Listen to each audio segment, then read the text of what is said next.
Welcome to the Daybreak. And we are live to the top right. Starts the player for LGIM. It is the Zerg in red. We have LGIM, Horo. He is taking the black jersey today. For him, I actually like the black jersey. Yeah, me too. I like the black jersey. It's pretty cool. To the bottom left, we have his opponent, the Protoss player. It is SK Telecom T1, Rain. This team is so big, so successful in StarCraft 1. Switching over to StarCraft 2 here. He's got a lot of pressure on his shoulders. Going for a forge, fast expand of some kind. His probe is already in the main base of Horo. in his Adidas jersey. Yeah. I like that actually. That's pretty cool. That's a pretty cool clothing sponsor to have. Yeah, that certainly is. Always like to give shout outs to sponsors because that is what people need to hear. They want to support esports. I need some new sports shoes. I should hit them up. I saw Snowbird's shoes recently. Pretty good, Adidas shoes. Very flashy. They're great for soccer. Yeah. Well, Horo is going to go pool first. He's kind of been forced into that by the probe here, who's continuing to do some harassment. And he's going to be able to block the hatchery temporarily, but with the pool first, he's not going to be able to stick around too much with the probe. Wow, barely not getting the block off. That's pretty huge. That was a pretty close one, wasn't it? Yeah. And this probe was really, it was desperate. It was just trying to speed up a little bit, but there's only so much it can do. The drone basically like dove into the ground. Exactly. It's like he did a slide or something. That was really close. Like in baseball, exactly. Trying, and then the referee's like, no, you're out. The hatchery just explodes and turns back into a drone. Referee's choice, man. There's the cannon now coming up for Rain. Of course, he wants to be safe against Zerglings, but Horo is not being overly aggressive here. Just getting 4 of them in order to take those 2 Zelnaga watchtowers, and of course he wants to make sure that he knows exactly where the probe is. That's basically his job now in the early stage of the game. He needs to make sure that he takes either the probe down or at least forces back into the main base. And from this point on, it's Rain's decision what he wants to do. Horo not with any kind of shenanigans, he's going straight for this 3rd base. Pretty standard style from the Zerg player so far in Daybreak. By the way, today is a very special day. Today is Kaldor's birthday. So tweet at him at Kaldor and give him your birthday wishes. Spoilers. Thank you. I just want to make sure everybody knew that. Second gas is now up for Rain. And what will be his choice? That is the question on everyone's mind. He will sneak his probe in here to check for the 3rd base, seize the hatchery. Very crucial for him to be able to do that. At this point, the core, of course, has been started for Rain, and with Rain's core, this is basically when he has to decide what exactly he's going to do. As soon as the core is done, he can start with his tech transition. He could either go for a Stargate, which is a little bit more uncommon on Daybreak these days. More common is just the transition straight into a robotics, and then you can decide whether you want to go for an immortal push or whether you want to try to take your 3rd base. Of course, there's also a little bit of an older strategy, if you go for a Twilight Council and start with a +2 attack timing and Blink Stalkers.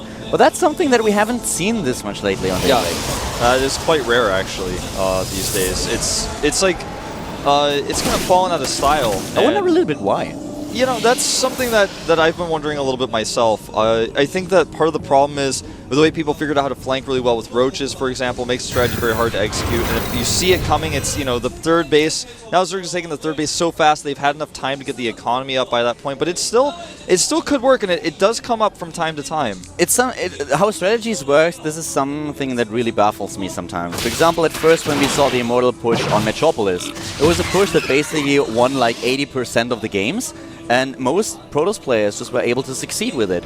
And from one day to another, it completely disappeared. Yeah.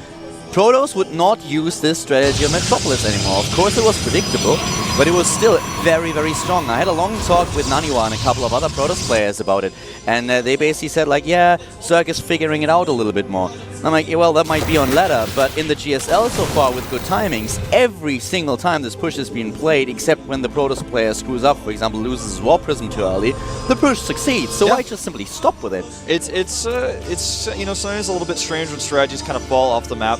This strategy kind of got a little bit less popular, but it's coming back a little bit here with Rain. He's going for a 4 gateway pressure with +1. Yeah. Forward pylon will finish here. With all the lings that Horo has already made, he's been able to push this back, and he will be able to start Roach production now as his Roach Warren is well timed.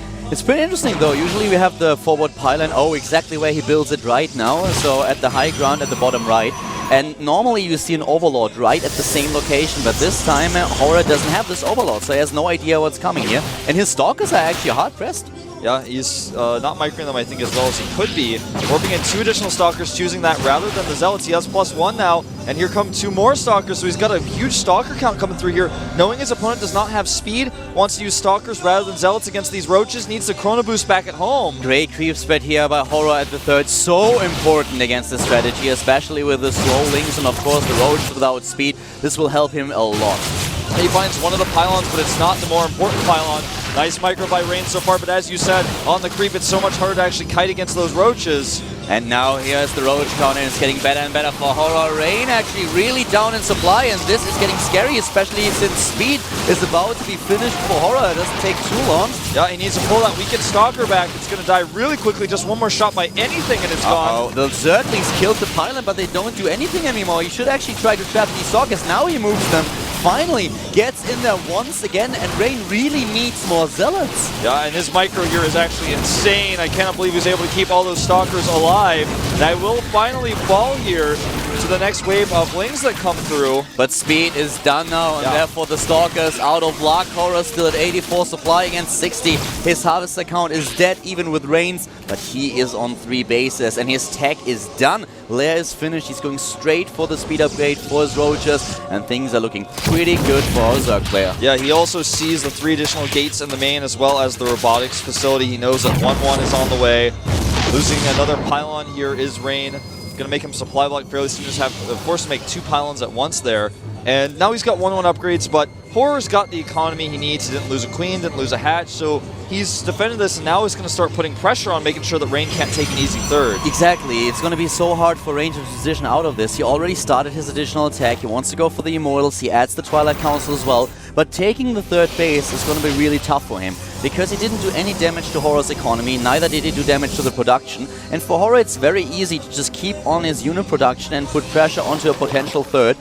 But Rain has to kind of take a 3rd base right now. Moving out with the 2nd push will only succeed if Horo is way too greedy, but that's something that doesn't happen here. So for Rain, it's really a tough situation to be in. I mean, I don't actually know what he has to take his 3rd now. He can't do anything else. You're exactly right. I mean, he's either has to take his 3rd or try to make this push work that just will not.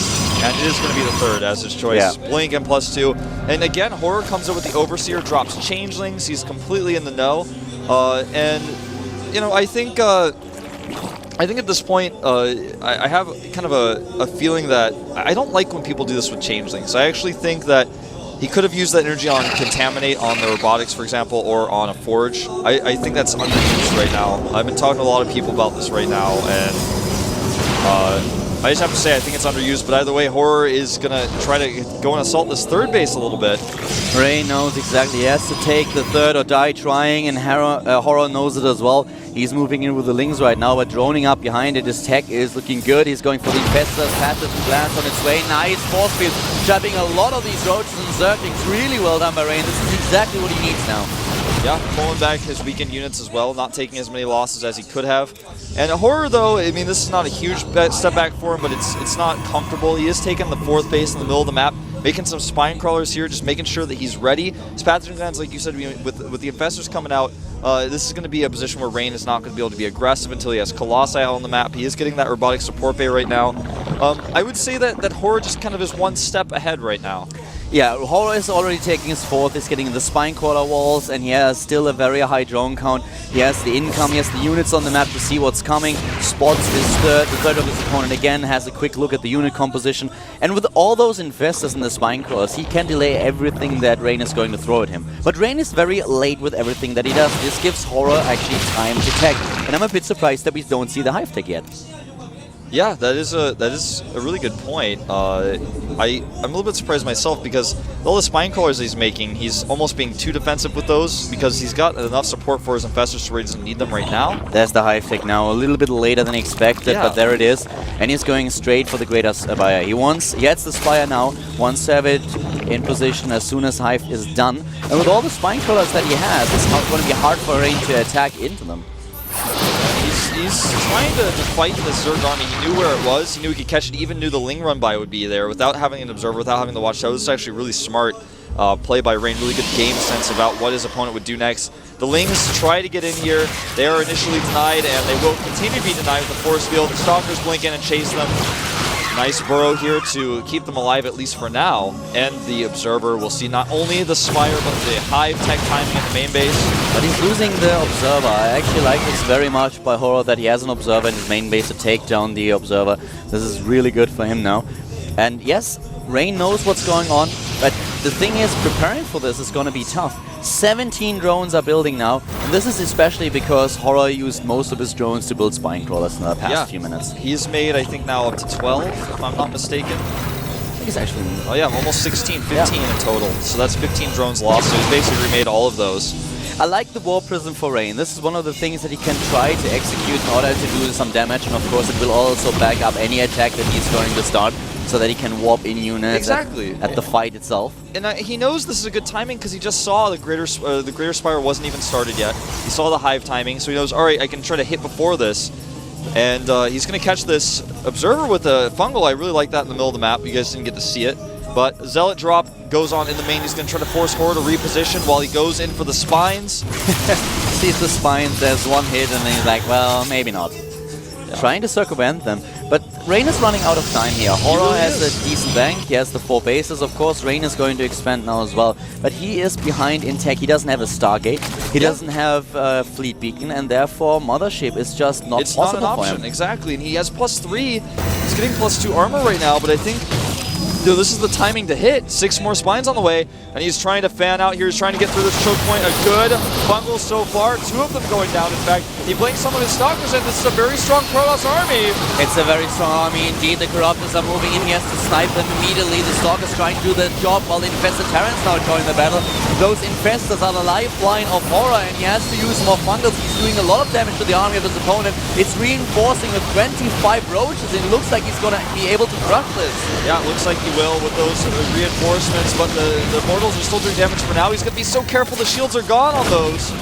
But now the Roaches, they are streaming in and nearly completed for Horo. He's 180 supply against 140. Has a huge amount of units here. And of course, the first few Broodlords are now being joining the game. Exactly. That's the Roaches buy time. The Broodlords will finish, and that's going to be something that Rain cannot fight against. Not without a Mothership. He's making 2 Immortals at a time right now. He has +3 versus just +1 Carapace for the Roaches, but the Roaches are no longer going to be as concerned. He starts the Stargate now. 1 more Fungal would be critical, and he gets it. But the Stargate is way too late. I mean... Yeah, way too late. It will take ages for him to actually complete this now. And the Broodlords are going to make it so that he can no longer stay here. Fungal's the Colossus. He's going to pick that off with Roaches. Beautifully done here by Horo. Rain already lost too many resources in this game. Horo has the better income. They are both in 4 bases now. Oh, that's a little bit of an oversight by Horo here, leaving his Broodlord out on the map without any defense at all. Yeah, that was one small step for Rain, but he's going to have to take the step of a man to get back into this, because this is actually... He's down 40 supply right now, and his Fleet Beacon is going to be started very soon. He cannot afford to waste a second on that. There it is. Fleet Beacon is now coming up, but the first Broodlords are in the picture. 3 of them, and he is getting more, and then he will move out. If Horo is executing this well now, with the proper timing, then I don't think Rain has an answer to this army. The Infestors are already in the mix, 8 of them. He has a couple of Corruptors as well. He has the income to pull this off. Gas is a little bit scarce, but still, he's looking at a very solid unit composition, and he can force Rain to fight in a very bad situation. Yeah, and he's starting to clear up the creep on the left side. A little bit of pressure on the right side, but he's not going to be able to take out his hatchery. It's not quite a dropship for Marauders. Not really.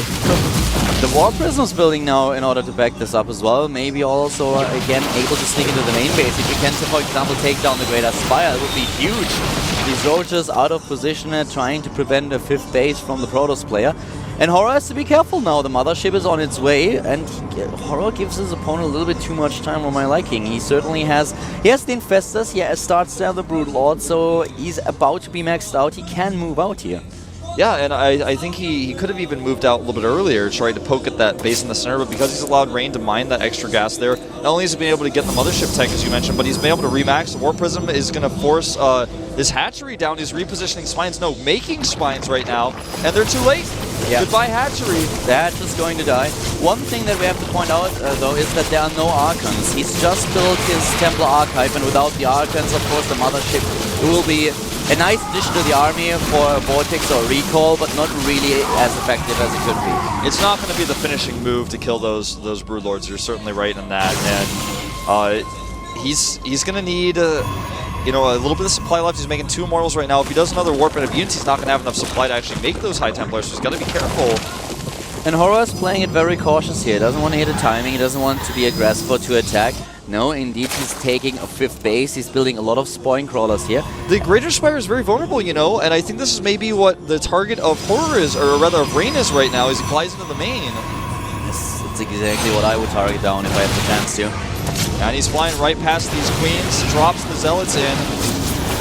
And meanwhile, a bunch of Zerglings get cleaned up. He's going to lose one of the Queens. Nice transfuse, and the Roaches actually do get back in time. Nicely defended here. That was really well defended. I mean, he didn't even lose the Queen. He used the transfuse immediately. Yeah, that's important, making sure he can still hit all of his injects in the main base. Right now, he's got 37 Larva available to him, makes 5 more Corruptors. The Mothership is out now and is getting the first few energy points, so he can start to use Fungal. Well, Fungal would actually be a nice addition to the Mothership. I think a lot of Protoss players would love it, but for now they have to deal with a Vortex. And the carrier transition is underway. 3 Stargates as well as +1. He may go for Void Rays, but carriers recently have been more popular. They did get a slight hidden buff in the more recent patch with how they are able to fire their interceptors. I took a close look at that with Mana recently, and we saw exactly how they were changed. The Archons lead the charge here. He's going to make sure he gets that Vortex very carefully. Their old Parasite is not done. Horo allowed Rain to get back into the game. It was not like he had the win on a silver platter, but still, he was in a very good position after he fended so well against the early pressure of Rain, and right now they are both maxed out in supply and have a really decent bank. So it's a pretty tough situation for Horo with a good Fungal and a couple of Archons. It could actually backfire. Yeah, and those Roaches are cleaned up at the north, trying to take out the Nexus, but they don't have any attack upgrades. The Roaches and the Infested Terrans are 0. He's just now getting +3 for his Lings. Now we see Graviton Catapult being researched. He made a 2nd Cybernetic core, getting double air upgrades right now. This definitely indicates he's going into carriers. He's also getting the shield upgrade, not only for his Archons, but more importantly for those air units. Here comes the push while the other War Prism to the top right, being spotted by an Overseer. The Protoss player decides to move into the Spine Crawlers and sends a few units over to the bottom right. Really well done. But now the Broodlord's giving chase, and here is Rain very carefully pulling back. Yeah, Rain is actually playing this so well. I love how much multitasking is in here. Not only the Warp Prism, but he attacks to the south, repositioning the Broodlords. And he knows that his opponent, if he makes one mistake with his Broodlords, he could find himself losing the game with the Vortex. Horror's got to keep his Broodlords split. In fact, he's actually keeping them away from his army right now. And Rain is executing this really well. Horo falling for a bit of the same trap that Lucky usually goes for. We talked with Lenok about it, and Lenok says that Lucky is sometimes just a little bit too cautious, which is exactly what we see from Horo here. With an early lead in the game that he's not able to capitalize on, he allows Rain to get back into the picture. And now this Midgame, just look at these fights. Rain is losing a lot, but at the same time, Rain is sending over units to the bottom right, to the third of his opponent, taking both of them down, and he's just doing so well with this. His macro game is really decent. Yeah, I want to say that Horo made the wrong choice trying to fight a really mobile army. He sent Broodlords back to defend against that. Rather than sending some Roaches, Lings, and a few Infestors. That meant that he not only took so long to defend it, but he lost a hatchery. Another drop in the main. The Corruptors will clean this up. Nicely done. I have to say that I really like Horo's defense when it comes down to his main base. This Greater Spire was no trouble at any point in time. But at the same time, Rain is ready now with a carrier transition. He has 5 bases, his opponent has to rely on 3. So Horo is slowly but steadily falling behind. Yeah, Rain, is down in supply. He's taken a lot of losses to these Infestors. He's lost his Colossi. but the mothership is dead and gone, and that means that the Broodlords can actually do a lot here. There's no way to vortex them. Losing that mothership was a big problem for him. He still has a huge bank, but he's lacking in gas. That's the problem that he has. The main question is, will Horo be able to end it right now? Because if he gives Rain too much time, the Protoss will be ready. Double warp is being built now, but the fourth base, the fifth actually, is going to die here. It's something he can't defend. He doesn't even fight because he knows it. Yeah, and the carrier transition is going to be one that's kind of useful if you can hold on a little bit longer and continue to make those carriers, because the corruptor count right now is fairly low. And since he's hidden this transition, this is something his opponent does not know about. I'm going to verify this actually right now. Yeah, he has no idea about the additional stargates. He's got an Overseer just he still doesn't see it. The Overseer is like 50 meters away. He does not see it. We saw it on screen earlier, and since then he didn't move it at all. So right now, still no idea for Horo what's going on here. And if Rain just can buy himself a little bit more time, he's in a great position to take out this army. And this would be horrible for Horo. Yeah. And he's moving a Warp Prism across the map right now. He's going to use a lot of minerals. He's got 3,000 of those. Like you said, the gas is the problem for him.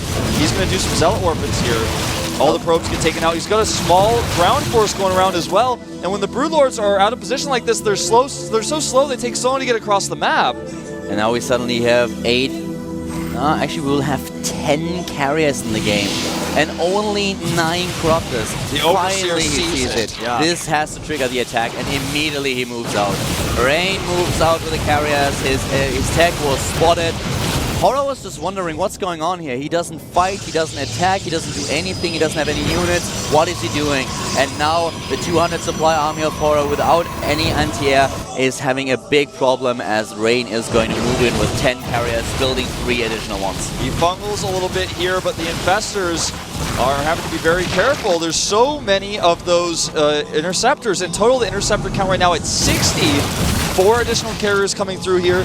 And the Broodlords need defense. They need it badly. He lost a lot of Infestors. He can't rely on Infested Terrans. Plus, the Infested Terrans have no attack upgrades. He should really try to attack here now. I don't think he's aware in what kind of a great position he's in. He only has half the supply of Horo, which is just so funny if you think about what we see on the map now, because with these units, he can definitely make this work. Yeah, he's waiting too long. Now the Spore Cars are coming out. He's got the better upgrades on his carriers as well. He's got 2/2 in shields and armor, +2 for attack as well.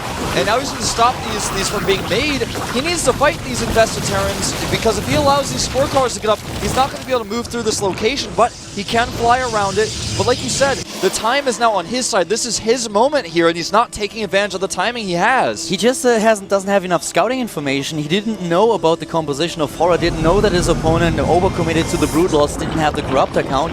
And after he killed those Infestors, if he just would have moved to the right side of the map and chased down the Broodlords, he could have killed everything, but he didn't know it. He didn't have an observer in position. So he just assumed that there was already anti-air present, and then he moved back. And now we suddenly have, with all these Spine Crawlers, a great situation for Horo. He has the anti-air. Yeah, and now he can slowly start to creep all of those forward towards the important middle base here. And the battles will start to begin. Rain, I think, like we've been talking about so much, yeah, he has the scary carrier army, but now Horo is prepared. He's got enough Corruptors, and if he tries to fight here, he cannot rebuild his army like Horo can. Horo with a fairly large bank here, and here we go. Nice corruptions being used, some of the interceptors being taken out by spores, but I think the carriers may actually win this fight with the upgrades they have. It's going to be close. It's going to be a very close fight indeed. We have a couple of transfuses here, but now the Corruptors start to die slowly but steadily. With the corruption, they can do so much damage, though. Another transfuse hits home, but this is a close battle indeed. The Broodlords wreak havoc on the base to the left, though. And now Rain dropping down to 84 supply, and yes, the Corruptors, they die, but there are only so few carriers left. Yeah, one carrier about to fly into spores. He does save it. Now the Broodlords are all going to die. Horo does not have a bank anymore, and his economy is severely hurting from losing all those hatcheries that he's just now starting to rebuild. I think he didn't realize the situation he was in, and now he's starting to lose Broodlords. He will save several of them. Rain now can start to build a ground army once more. If he can continue to use these carriers to harass, that would be great. He can go and try to kill hatcheries with them. They are mobile. They are flying. Fighting these Spore Crawlers, I think, is a wrong choice. There's no reason to actually engage there. He can fly around them. The problem is that Horo is now preparing with additional Corruptors, and as soon as he has a decent Corruptor count, he can take down these carriers with ease. Carrier just rely on being available in a huge number if they dish out the damage. And Rain has to rebuild Harvesters as well. He's now at 31 to 44. He lost a lot earlier. And at this point in time, the Corruptors to sweep in there, backed up by Infestors, and here are the Bungles Bungles. this time, yeah. These guys are going down. Yeah.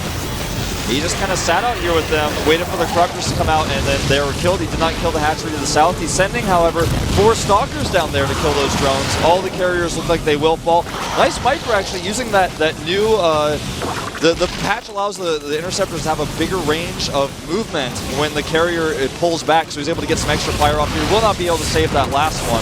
No, Horo is just now on the move, and with him shutting down the 4th base of his opponent, he's once again in a decent position. At the bottom, drones are actually fighting. Everything that these two guys have in their army is now being put to some use, but the hatch is going to die nonetheless. Yeah, the hatchery to the south does die, which will limit the mining significantly for Horo. But the biggest problem for Rain right now is he still has to kill the Broodlords somehow. And the carriers are continuing to fire here. He's got +3 for these carriers now. Interceptors doing an insane amount of damage. Watch how fast those Broodlords die. It's insane, actually. This game is going to be so close. Horo was in a great position here, but with him losing the army, this is a different picture. Of course, he has a couple of Corruptors left, but there are just not too many, enough of them. This is just not enough. He has to rely on these Spore Crawlers. Without the Spore Crawlers, Horo is losing way too much. Resources lost, 47,000 against 43,000. Yeah, he's trying to use these carriers to protect the long-distance mining probes. I love that Horo has just got these few Zerglings running around here to deny mining. He's even blocked the Nexus with a Broodling, which means that he cannot remake that Nexus. This is really important. This game is getting crazy. 40 against 36 army supply. If you just look at the army composition here, we have still 1 Colossus, the first Void Ray is being built, and we have now 4 carriers. The 2 Wall Prisms, maybe they could change something here, but the problem is both of them are really, really low on income. Yeah, he finally makes the Nexus. Now, I'd like to see him actually try to go and send more units down to the south to kill the hatchery. He's got to realize that's really the lifeline of Horo as that base in the middle is about to die. And here comes the Warp Prism to do just that. But with all the spines positioned here, he's not really going to be able to attack this location. He needs to do it via air. He could use Dark Templar here. Yeah. He has the Dark Shrine, and at this point there are 3 Overseers, but they are not at this position. Yeah, that would be genius, in fact. With the +3 on the Dark Shrine units, he would be able to take this out. But his Warp Prism is spotted to the south by Corruptors. Corruptors take it out. Second Warp Prism is coming in with a Colossus drop. Oh, be careful, Rain. That's something that he can't do now. And yeah, Colossi and Warp Prisms cannot deal with Corruptors. Not until Blizzard introduced the Headbutt. Yeah, not yet. Not yet. Probably never. Probably not, but you never know. April Fool's Day is around the corner. That would be brilliant. I have to talk to them. For April Fool's Day, that would be so great. But yeah, well, suddenly we have 89 supply against 62. Horo is in a decent position. The problem that Rain has is that he has 0 gas income. Nothing. No gas whatsoever. And here comes Rain's Colossus drop. The Corruptors actually moved back, so he's going to be able to take out some of the drones here with a good micro, though. And he's got to be careful because, well, he's fighting a Spine Crawler and a Spore Crawler with that. Decides to move out. Could find some of the weakened drones on the right side. Every single gas that he has is actually mined out. At the top left now, we have a fight going on as the Zerglings kill additional probes, and this is the only base that he has where he can actually mine gas. Now the 1 Colossus is gone as well. Of course, the Wall Prism dies too. Well, I think Rain may be out of luck here because he's not killed the hatchery, and he's only got 11 probes, and eventually Horo is just going to have too much. I think this is it. At this point, with the army supply that we have, 36 to 40 in favor of Horo. The mining for Horo with the base at the bottom right, it looks like the Protoss player is out of luck now. I really feel like Rain was too scared with his air army to attack hatcheries. Yeah, carriers are not very quick, but once he realized that he fought the Corruptors and was able to keep those carriers alive several times, I think sending them around to the bottom where there was no Spore Crawlers in play, just avoiding the spores and spines in the middle, taking out the hatchery time and time again, take the fight there rather than at his own base. That would have been one thing he could have done. Rather than using some of his minerals to warp in Zealots and Stalkers at that hatchery, make cannons to defend his bases against Zergling run bias. But in the end, he didn't make these choices. And, you know, his carrier transition was a surprise for Horo, but now it's been dealt with. And right now, the only thing that Horo does is build additional Corruptors, and this is all that he needs. He's up against Void Ray, he's up against a few carriers, and this is all there is to it. And of course, Horo also just spreading his creep forward, slowly, just using the Spore Crawlers to get into a great position to trap Rain here. And Rain is losing way too much. He's running out of time, and he's running out of time fast. Yeah, there's no way for him to actually break through the center. And all the Spore Crawlers and everything else are moving closer and closer with every creep tumor. And eventually he's actually going to find his Nexus attacked by not only Broodlords but Spine Crawlers, because there's no way to stop the move forward. Corruptor count now up to 15, about to be 17 with 2 additional Corruptors on the way. He's trying to get some Templar out here, but he's just going to fight the carriers right now. Look at this, 1 goes down, 2 goes down, and even though he's going to lose some of the Corruptors, there's no way he can actually hold this off. No, this is way too much. The Archon dealing some good damage, but he took down most of the air units already, backs off again. And now he can just play this very safe. He even takes another base at the bottom of the map in the middle. Horo is looking strong, and he is going to claim victory here. 50,000 resources lost for both of them. But with him doubling the supply of Rain and attacking this base to the top left, he's going to force Rain to GG. Yeah. The Archon's trying to stutter step in and kill the Corruptors. Even if the Corruptors die, though, they've done their job. There's nothing left. GG. GG indeed. The last 2 Void Rays